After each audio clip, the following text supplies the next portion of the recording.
के मुख्यमंत्री डॉक्टर मोहन यादव झंडा वंदन करते हुए तिरंगा झंडा फहराया उन्होंने और सलामी देगी देश के आन बान शान को। और अब पुलिस परेड ग्राउंड पर सलामी लेंगे प्रदेश के मुख्यमंत्री डॉक्टर मोहन यादव सलामी लेते हुए। और गणतंत्र दिवस का ये विशेष दिन, इंदौर से तस्वीरें इस वक्त हम आपको दिखा रहे हैं, जहां कार्यक्रम में पहुंचे प्रदेश के मुख्यमंत्री डॉक्टर मोहन यादव परेड की सलामी लेते हुए। उससे पहले उन्होंने तिरंगा फहराया और देश की आन बान शान तिरंगे को सैल्यूट करते हुए। और दूसरी तस्वीर में आप देख सकते हैं छत्तीसगढ़ के मुख्यमंत्री नजर आ रहे हैं, जो झांकियों का और परेड का अवलोकन कर रहे हैं।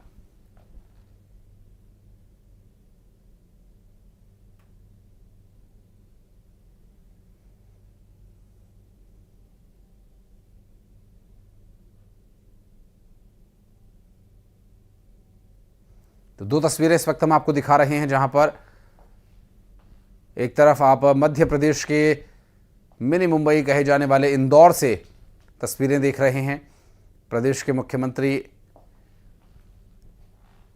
तो दूसरी तस्वीर में छत्तीसगढ़ के मुख्यमंत्री दोनों ही स्वतंत्र बयान में फहराने का कच करें। बच्चों के हाथों में भी हमारे गणतंत्र दिवस के इस कार्यक्रम सारे बच्चे माननीय मुख्यमंत्री महोदय जी शामिल हुए हैं और यहाँ पर और हम पूरी आज इस उन्मुक्त गगन तिरंगे के रंग में रंगे हुए ये संजोने जा रहे हैं। हमारा कलर गुब्बारों के समूह को पूरे आसमानी बयार में हवा में रंगों का उड़ाकर करने जा रहा है। एक भव्य नजारा संदेश आपको देखने को मिलेगा। स्वतंत्रता का गणतंत्र दिवस परेड और आपके निरीक्षण के लिए तैयार है श्रीमान। उस स्वतंत्रता को परेड कमांडर आदित्य सिंघारिया जी द्वारा पूरे देश के लोगों के लिए महोदय खुली जीप में परेड निरीक्षण के लिए सवार आनंद का विषय बनाने का जो दिन है वो आज का दिन है। आज गणतंत्र दिवस है और इस गणतंत्र दिवस की आपका ये आसमान 3 रंगों से पटा पड़ा है। जो यात्रा है, मुख्यमंत्री महोदय इस गणतंत्र दिवस का जो महत्व है वो हर एक भारतीय के जीवन में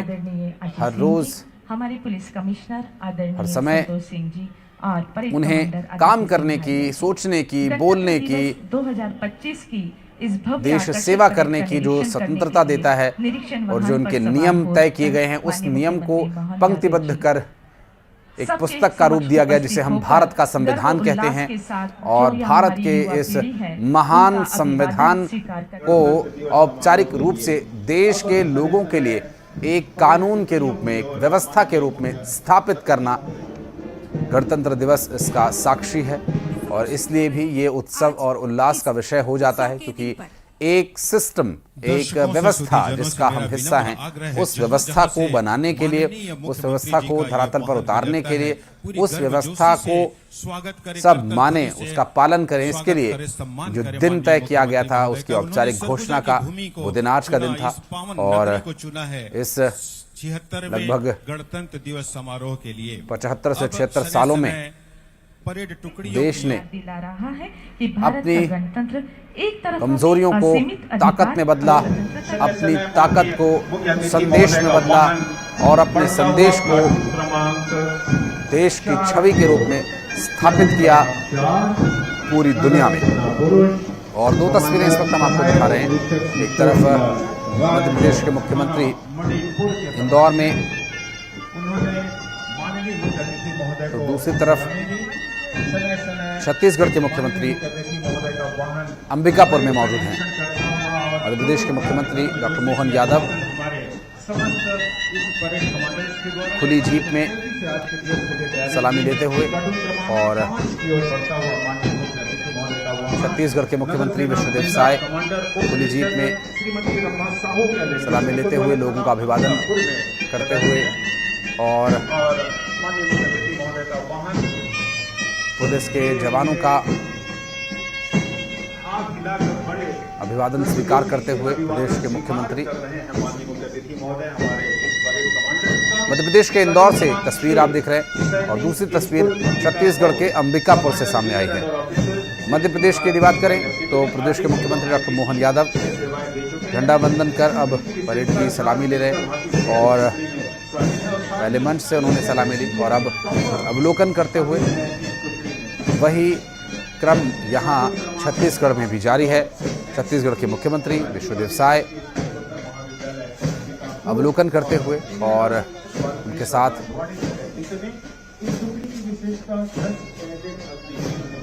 पुलिस का ये वाहन जो मुख्यमंत्री को यहाँ अवलोकन कराने के लिए लाया गया है। तस्वीरें आपको दिखा रहे हैं, 2 तस्वीरें इस वक्त आपकी स्क्रीन पर, और बड़े ही आकर्षक तरीके से दोनों ही वाहनों को सुसज्जित किया गया है। और इंदौर से जो तस्वीरें आई उनको अगर ध्यानपूर्वक आप देखें तो फूल मालाओं और तिरंगे के रंग में रंगीन फूल मालाओं को देखिए, बेहद सुसज्जित आकर्षक ये तस्वीरें लग रही हैं और बड़े ही सृजनात्मक तरीके से इस वाहन को सजाया गया है, जिसमें तिरंगे की आकृति उभर कर आ रही है। तो वहीं अंबिकापुर से जो तस्वीरें सामने आई, यहाँ पर भी उस वाहन को बड़े भली प्रकार से सजाया गया है। उत्सव का दिन है, उल्लास का दिन है। सैकड़ों नहीं, हजारों नहीं, लाखों की तादाद में जो वीर सपूतों ने बलिदान दिया, उस बलिदान को पंक्तिबद्ध कर देश के लोगों तक पहुंचाने का आज दिन है। उस महान देश की महान गाथा, उसके लंबे संघर्ष की कहानी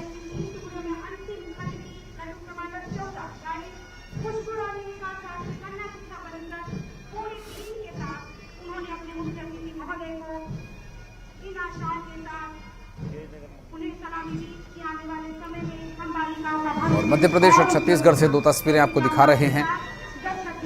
देश भर में तो आज के दिन को लेकर उत्साह है ही, और विशेषकर दिल्ली और एनसीआर के लोग जिन्हें ये मौका मिलता है कि वो कर्तव्य पथ पर जाकर सामने से देश के शौर्य, देशवासियों के लिए जो सुरक्षा बल अपने साहस अदम्य परिचय दे रहे हैं, वो तस्वीरें भी हम आपको दिखाएंगे। तो वहीं मध्य प्रदेश और छत्तीसगढ़ में भी उत्साह ज़बरदस्त है और प्रदेश के मुख्यमंत्री डॉक्टर मोहन यादव ने अवलोकन कर लिया है और अब ये मुख्य मंच की ओर जाते हुए प्रदेश के मुख्यमंत्री डॉक्टर मोहन यादव वहीं अंबिकापुर से छत्तीसगढ़ की इस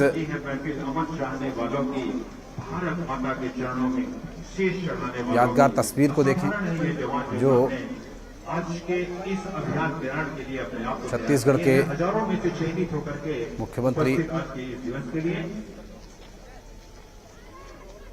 तो आप देखें इस वक्त अवलोकन करते हुए वो पंक्तियां और गरजती हैं तोपे गरजने दो इनको दुहुल इंदौर से तस्वीरें सामने आई, बजने दो इनको जो सीधी तस्वीरें हम आपको दिखा रहे हैं। सजने दो इनको गणतंत्र दिवस के इस अवसर पर और आगे बढ़ेंगे उत्तरोत्तर जो गजब का उत्साह सोपान गढ़ता हुआ हर खासवाम में रहता है और प्रदेश के मुख्यमंत्री डॉक्टर मोहन यादव कुछ कहने जा रहे हैं और प्रयास करेंगे उन्हें सुनने का कि वो आखिर क्या कह रहे हैं। जिया मेरा भारत, यह नीलकंठ ऐसा नीलकंठ जिसने स्वर्ग विश्व कर। यशस्वी प्रधानमंत्री श्रीमान नरेंद्र मोदी जी के नेतृत्व गुण के फलस्वरूप यह संभव हुआ है। आज संपूर्ण विश्व में भारत की गरिमा और साख बढ़ रही है। गणतंत्र दिवस की वर्षगांठ पर राष्ट्र की स्वतंत्रता के लिए शहीद राष्ट्रभक्तों और ज्ञात अज्ञात सेनानियों के चरणों में विनम्र श्रद्धांजलि। आज संविधान निर्माताओं के प्रति भी कृतज्ञता ज्ञापित करने का दिन है। संविधान सभा में मध्य प्रदेश के महू नगर में जन्मे बाबा साहब डॉक्टर भीमराव अंबेडकर जी की प्रारूप समिति के अध्यक्ष के नाते अविस्मरणीय भूमिका रही है। हमारा संविधान गौरव और स्वाभिमान के साथ हमें अपने अधिकारों और कर्तव्यों का बोध भी कराता है। संविधान दिवस के माध्यम से हमारा राष्ट्र संविधान की महिमा को एक उत्सव के रूप में मनाता है। गणतंत्र दिवस की वर्षगांठ पर यह बताते हुए प्रसन्नता है कि एक वर्ष में प्रदेश के चहुमुखी विकास के साथ प्रदेश की जनता के हित में जन सहयोग से जो कार्य हुए हैं उनसे मध्य प्रदेश विकसित राज्य के रूप में पहचान बना रहा है। यशस्वी प्रधानमंत्री श्रीमान नरेंद्र मोदी जी की मंशा अनुसार विकसित भारत के लिए विकसित मध्य प्रदेश की हमारी यात्रा निरंतर चल रही है। प्रधानमंत्री श्रीमान नरेंद्र मोदी जी की मौजूदगी में 17 दिसंबर 2024 को जयपुर में इस परियोजना का त्रिपक्षीय अनुबंध हुआ है। परियोजना के माध्यम से कुल 6,73,000 हेक्टेयर क्षेत्र सिंचित होगा। प्रदेश की भीतर भी नदी जोड़ो अभियान को क्रियान्वित करने की दिशा में उल्लेखनीय काम प्रारंभ हुए हैं। नदी जोड़ो अभियान हमारे अपने प्रदेश के राज्य के अंदर भी और राज्य के बाहर भी दोनों तरफ से समान रूप से किया जा रहा है। राज्य के बाहर पार्वती, काली सिंध, चंबल परियोजना जो राजस्थान के साथ हमारा 20 वर्ष से ज़्यादा समय से उलझा हुआ मसला था, उसको सुलझा करके हमारे देश के राज्यों के अंदर सौहार्दपूर्ण वातावरण का एक नया अध्याय गढ़ने का प्रयास हुआ है। इसी प्रकार से बुंदेलखंड की धरती को केन बेतवा लिंक योजना के माध्यम से पूरे क्षेत्र में मध्य प्रदेश और उत्तर प्रदेश की धरती पर आपस में मिलकर के बुंदेलखंड के प्यास मिटाने के साथ साथ समृद्धि के द्वार भी खोलने का प्रयास हमारी सरकार के द्वारा किया गया है। मुझे इस बात की प्रसन्नता है, राज्य के बाहर जिस प्रकार से नदी जोड़ो परियोजनाओं को हमने लागू करने का प्रयास किया है, उसी संदर्भ में हमने अपने राज्य के अंदर भी खास करके एक नदी से दूसरे नदी की कठिनाइयों के लिए कहीं सीवर से जुड़ी हुई परेशानी होगी, कहीं और कोई कारण से नदी सूखी या एक नदी में बाढ़ आती है, ऐसे में एक नदी से दूसरी नदी जोड़ करके हम अपनी इन समस्याओं का समाधान खोज सकते हैं। इसका बेहतर उदाहरण इंदौर और उज्जैन के बीच निकलने वाली सीवर से जुड़ी हुई कान नदी की पुरानी एक ऐसी कठिनाई थी जिस कठिनाई के कारण से वर्षों से हमारा गंदा पानी उज्जैन की क्षिप्रा को प्रभावित करता था। ऐसे में एक नदी जोड़ो अभियान राज्य के अंदर भी लेने का प्रयास किया है, जिसके माध्यम से अब यहाँ इंदौर से निकलने वाली कान नदी का पानी यहाँ से निकल करके बजाय क्षिप्रा में मिलने के वो अपनी दूसरी एक नदी वो भी इंदौर से ही निकलती, लेकिन डाउन स्ट्रीम में जब डैम में ऊपर पानी भरा रहेगा शुद्ध जल, तो नीचे जो पानी शुद्ध होकर के मिलेगा जिसको किसान अपने काम में ले सकेंगे। इस कान नदी और एक तरह से गंभीर नदी जोड़ने का एक राज्य के अंदर का ये भी अनुपम उदाहरण बना है, जो विश्व में पहला एक राज्य के अंदर नदी जोड़ो अभियान का दूसरा अध्याय लिखा जाना लगेगा। यशस्वी प्रधानमंत्री श्रीमान नरेंद्र मोदी जी ने ज्ञान का मंत्र दिया, जिसका अर्थ गरीब, युवा, अन्नदाता और नारी ज्ञान के ध्यान के ध्येय वाक्य को साकार करने के लिए मध्य प्रदेश सरकार संकल्पबद्ध होकर कार्य कर रही है। इस मंत्र की सिद्धि में मध्य प्रदेश सरकार ने 4 मिशन युवा शक्ति, गरीब कल्याण, किसान कल्याण और नारी सशक्तिकरण प्रारंभ करने का निर्णय किया है। स्वामी विवेकानंद युवा शक्ति मिशन का शुभारंभ राष्ट्रीय युवा दिवस के अवसर पर किया गया है। यह मिशन युवाओं के स्वप्न साकार होने का माध्यम तो बनेगा ही, साथ ही समाज में सकारात्मक और अपेक्षित परिवर्तन लाने के लिए भी प्रेरित करेगा। गुणवत्तापूर्ण शिक्षा, कौशल विकास और क्षमता संवर्धन, उद्यमिता को प्रोत्साहन और रोजगार, सामाजिक पहल, सामाजिक सद्भाव इस मिशन के प्रमुख स्तंभ है। सरकार 5 वर्ष में युवाओं के लिए 2,50,000 सरकारी नौकरियों में भर्ती करने का लक्ष्य रख रही है।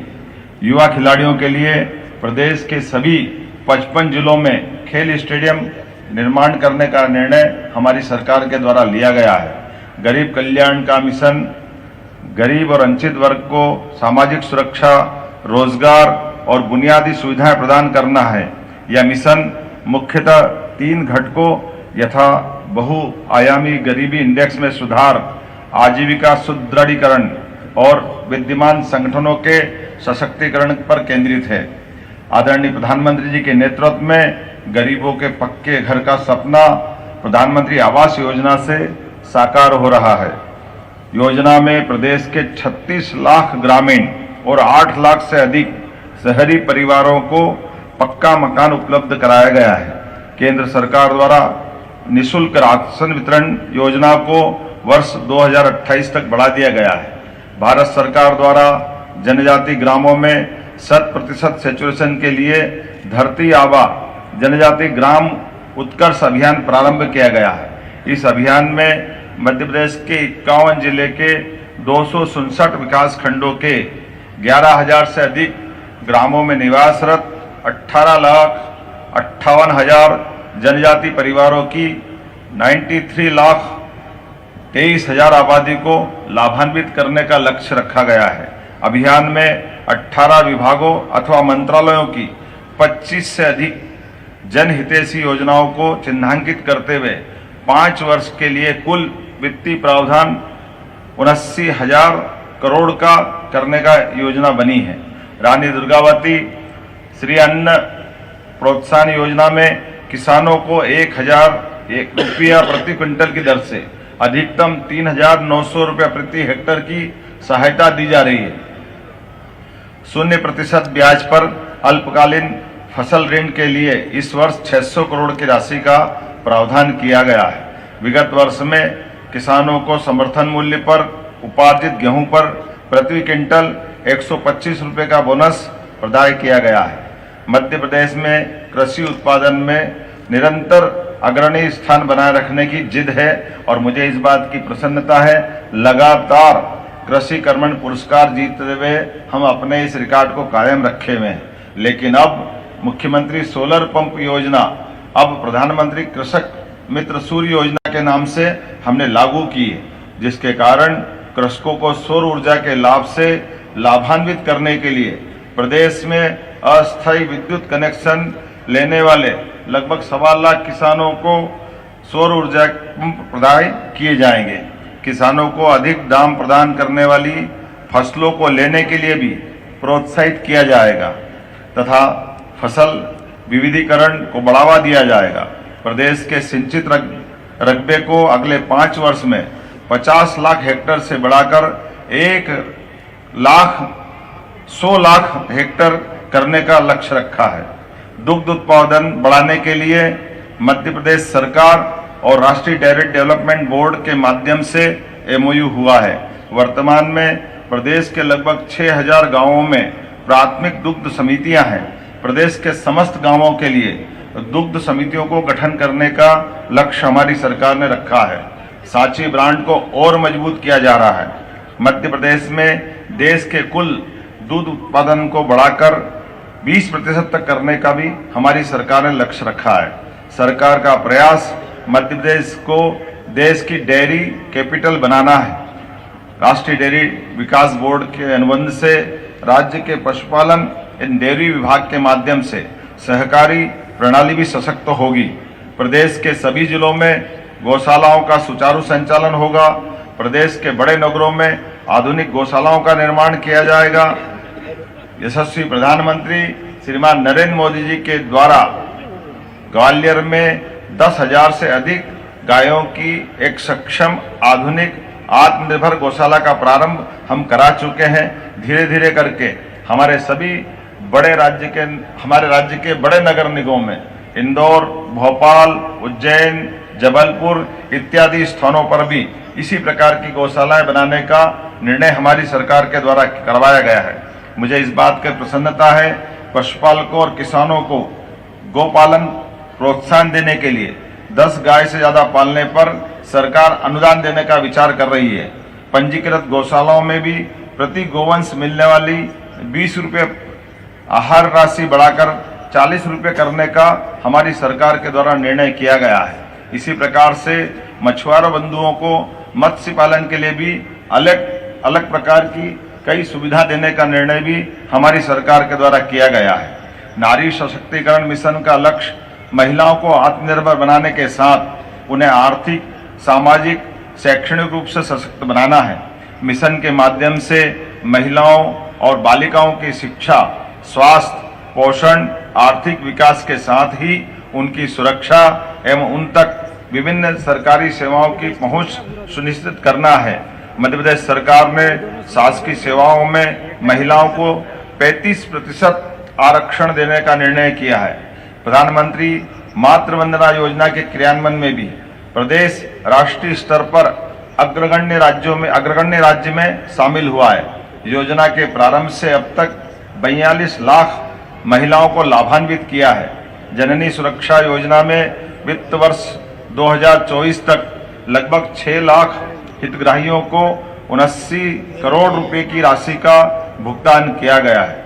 लाडली बहना योजना में 1.25 लाख करोड़ से अधिक पात्र बहनों को योजना का लाभ अब तक दिलवाकर लगभग 30,765 करोड़ से अधिक की राशि का अंतरण किया गया है। प्रदेश में 89 लाख से अधिक महिलाओं को निःशुल्क गैस कनेक्शन प्रदान किए गए हैं। प्रदेश की 26 लाख लाडली बहनाओं को 450 रुपये गैस सिलेंडर 2 साल का बकाया बोनस भी दिया। इन सबके चलते पिछले सत्र में हमने किसान भाइयों के खाते में 49,000 करोड़ रुपए अंतरित किए। लगभग 2.5 माह से राज्य में तेजी से धान खरीदी चल रही है। किसानों के खाते में हम लगातार समर्थन मूल्य की राशि दे रहे हैं। प्रति एकड़ अंतर की राशि 800 रुपये हमारी सरकार के द्वारा आदान सहायता के रूप में एकमुश्त फरवरी माह में किसान भाइयों के खाते में भेजने का निर्णय लिया गया है। इसके साथ ही प्रदेश में भूमिहीन कृषि मजदूरों के लिए हमने दीनदयाल उपाध्याय भूमिहीन कृषि मजदूर कल्याण योजना का शुभारंभ भी किया है। इसके अंतर्गत हम 5,62,000 भूमिहीन कृषकों को 10,000 रुपये सालाना प्रदान कर रहे हैं। यह शुभ संकल्पों और अच्छी नियत का प्रतिफल है। छत्तीसगढ़ के किसान आज बेहद खुशहाल हैं, पलायन रुका है और किसान खेती में निवेश कर रहे हैं क्योंकि उन्हें खेती से अच्छी आय मिल रही है। डबल इंजन की सरकार किसानों को फसल का उचित मूल्य दिलाने के साथ ही खेती को हाईटेक करने का कार्य भी कर रही है। अब खेतों में कीटनाशकों का छिड़काव ड्रोन दीदी के हाथों हो रहा है। घंटों का काम ड्रोन दीदी का ड्रोन मिनटों में कर देता है। आपने इधर के वर्षों में देखा होगा कि जलवायु परिवर्तन तेजी से हो रहा है। कभी मानसून विलंब से आता है तो कभी असमय बारिश हो जाती है। इस बड़े संकट से निपटने के लिए पुख्ता तैयारी भी हमने की है। हमने ऐसे बीज तैयार किए हैं जो क्लाइमेट चेंज की चुनौती से निपटने में सक्षम हैं। एपीओ के माध्यम से किसानों के लिए नए उद्यम के रास्ते हमने खोल दिए हैं। हमारे यशस्वी प्रधानमंत्री श्री नरेंद्र मोदी जी हमेशा कहते हैं कि हमें किसानों की आय दोगुनी करनी है तो पशुपालन को बढ़ावा देना होगा। हम सबने सहकारिता में अमूल का प्रयोग देखा है। भारत में एनडीडीबी अर्थात नेशनल डेयरी डेवलपमेंट बोर्ड के माध्यम से अमूल के रूप में श्वेत क्रांति की, छत्तीसगढ़ में भी श्वेत क्रांति की राह हमने खोल दी है। बीते महीने हमने